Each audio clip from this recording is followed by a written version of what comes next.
राष्ट्रपति महोदया श्रीमती द्रौपदी मुर्मू जी, मंच पर विराजमान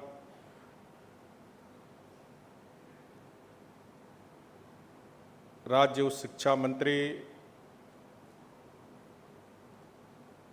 अनुसभ्याची नायक जी, कुलाधिपति गीतांजलि मोहंती जी, इस सभागार में उपस्थित सभी शिक्षाविद, प्रिय विद्यार्थियों एवं शोधार्थियों, विश्वविद्यालय के पदाधिकारीगण, शिक्षेतर कर्मचारीगण, इस सभागार में उपस्थित अभिभावकगण, प्रिंट इलेक्ट्रॉनिक मीडिया के सभी प्रतिनिधिगण, देवियों और सज्जनों,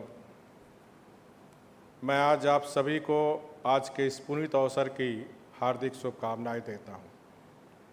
मैं इस विशेष अवसर पर भारत की सम्माननीय राष्ट्रपति तथा इस दीक्षांत समारोह की मुख्य अतिथि श्रीमती द्रौपदी मुर्मू जी का हार्दिक स्वागत तथा अभिनंदन करता हूं। आज आपकी यह गरिमामय उपस्थिति विश्वविद्यालय परिवार में एक नई ऊर्जा का संचार करेगी। भारत के शैक्षणिक मानचित्र पर आप अपना गरिमामय स्थान बनाकर ब्रह्मपुर विश्वविद्यालय ने सफलतापूर्वक अपने अस्तित्व के 24 वर्ष पूरे किए। यह विश्वविद्यालय परिवार के लिए महत्वपूर्ण अवसर है। ब्रह्मपुर विश्वविद्यालय पिछले 6 दशकों में उच्च शिक्षा की परिवर्तनशील आवश्यकताओं और चुनौतियों का सक्रिय एवं सचेत रूप से समाधान देते हुए सशक्त हुआ है। विश्वविद्यालय ने इस अवधि में जो प्रतिष्ठा और गौरव अर्जित की है, उसके लिए मैं उन्हें बधाई देता हूँ। विश्वविद्यालय नित नई शैक्षणिक कार्यक्रम तथा उच्च शिक्षा में उत्कृष्टता के प्रति प्रतिबद्धता के साथ अपने लक्ष्य की ओर गतिशील रहा है। दीक्षांत समारोह विश्वविद्यालय तथा विद्यार्थियों के लिए उत्सव का दिन होता है। मैं आज आपने अथक परिश्रम और लगन से उत्तीर्ण सभी मेधावी छात्रों को हृदय से बधाई देता हूँ। आप सभी अपने भावी जीवन में उत्कृष्ट उपलब्धियों को प्राप्त करें। भगवान जगन्नाथ से ऐसी मंगल कामना करता हूँ। प्रिय विद्यार्थियों, आज आपकी शैक्षणिक जीवन की एक यात्रा के समाप्ति के साथ साथ आपके जीवन में एक नए अध्याय का आरंभ भी है। इस अवसर पर मैं आप सबों को एक बात से अवगत कराना चाहूँगा। जीवन एक निरंतर सीखने की प्रक्रिया है जो सदैव नवीन खोज और ज्ञान के नए आयामों को उद्घाटित करती रहती है। आप किसी भी क्षेत्र में हों, आपके अनुसंधान और ज्ञान विकास के नए कामों के लिए सदैव जागृत रहना चाहिए। 21वीं शताब्दी का समाज ज्ञान द्वारा प्रेषित समाज होगा। जिस राष्ट्र के पास ज्ञान की पूंजी होगी वही प्रगति कर सकेगा। आज कंप्यूटर युग में भारत के युवाओं के पास दूसरे देशों की तुलना में भारत एक बड़ी विशेषता हासिल है। यह विशेषता है ज्ञान की विरासत। मैं चाहता हूँ कि अपनी विरासत को पहचान कर युवा अपने शक्ति का स्रोत बनाएं। आज भारतीय नवयुवक कंप्यूटर ज्ञान, सूचना प्रौद्योगिकी, स्टार्टअप के क्षेत्र में पूरे विश्व में प्रतिष्ठा अर्जित की है। आज संयुक्त राष्ट्र, America, Canada, Germany, Australia, France आदि किसी क्षेत्र में चले जाए, वहाँ कंप्यूटर, सॉफ्टवेयर, हार्डवेयर में आपको भारत की युवा प्रतिभा कार्य करती मिलेगी। उन्होंने न केवल स्वयं प्रतिष्ठा अर्पित की है, बल्कि पूरे देश का नाम भी संकल्प रोशन किया है। आज़ादी के इन 75 वर्ष में हमारे देश ने उद्योग, सूचना प्रौद्योगिकी, प्रतिरक्षा, अंतरिक्ष और अणु शक्ति में उल्लेखनीय उपलब्धि अर्जित की है। परिणाम स्वरूप भारत आज विश्व की 5वीं अर्थव्यवस्था है। आने वाले 3-4 वर्ष में भारत दुनिया की तीसरी अर्थव्यवस्था का लक्ष्य माननीय प्रधानमंत्री मोदी जी ने देश के समक्ष रखा है।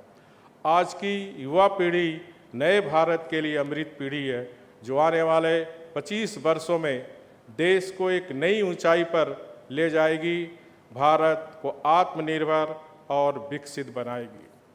मेरी राय में विश्वविद्यालय को शिक्षण और अनुसंधान इन दोनों के साथ अंतःसंबंध को मजबूत करना चाहिए। जिससे ज्ञान के प्रसार के साथ साथ नए ज्ञान का खोज का केंद्र बन सके। मुझे विश्वास है कि बरहमपुर विश्वविद्यालय का शिक्षण समुदाय वर्तमान समय की चुनौतियों का सामना करते हुए इस उद्देश्य को पूर्णतः प्राप्त करेगा। प्रिय विद्यार्थियों, स्वामी विवेकानंद जी ने युवाओं को संबोधित करते हुए कहा, अनेक शक्तियां आपके भीतर है, आप कुछ भी और सब कुछ कर सकते हैं, उस पर विश्वास करो। भौतिकता और नैतिकता, तकनीकी युक्ति संगता तथा वैज्ञानिकता एवं आध्यात्मिकता के गुणवत्ता का सही संतुलन होना चाहिए। भारत के युवाओं के पास अलग अलग सेक्टर में काम करने का कौशल होना भी बहुत जरूरी है। इसके लिए देश में उच्च शिक्षा संस्थानों, कौशल विकास संस्थानों का भी युद्ध स्तर पर निर्माण हो रहा है। 2014 से 2023 के बीच हर साल एक नया IIT, एक नया IIM का निर्माण हुआ है। पिछले 10 वर्ष में औसतन हर सप्ताह एक विश्वविद्यालय और हर दिन कॉलेज खोले जा रहे हैं। युवाओं के लिए उच्च शिक्षा के अवसर बढ़े हैं। युवाओं के स्किल के ताकत से ही भारत दुनिया की तीसरी अर्थव्यवस्था बनने का लक्ष्य हासिल कर सकता है। मुझे यह जानकर प्रसन्नता हुई कि विश्वविद्यालय में लगभग 60% छात्र महिलाएं और PhD में भी महिला शोधार्थियों को संख्या पुरुषों से भी अधिक है। आज हम देख रहे हैं जो चंद्रयान के जो साइंटिस्ट है, हमारी अधिकांश महिलाएं थी। आज हमारी महिलाएं, बच्चियां हर सेक्टर में आगे कर रही है। तो मुझे खुशी है कि इस यूनिवर्सिटी में 60% से ज़्यादा महिलाएं हैं और स्वर्ण पदक प्राप्त करने वाले मेधावी विद्यार्थियों एवं समस्त उपधारियों को बधाई देता हूं।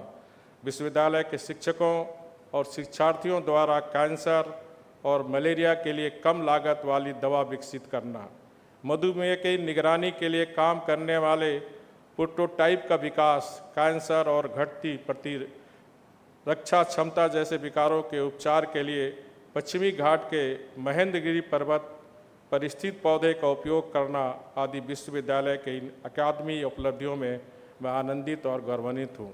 मैं आशा करता हूँ कि बरहमपुर विश्वविद्यालय सामाजिक, आर्थिक, सांस्कृतिक और पर्यावरण कल्याण से संबंधित समस्याओं के समाधान के नए तरीके ईजाद करने के अलावा उच्च शिक्षा में गौरव की नई ऊंचाइयों को प्राप्त करेगा।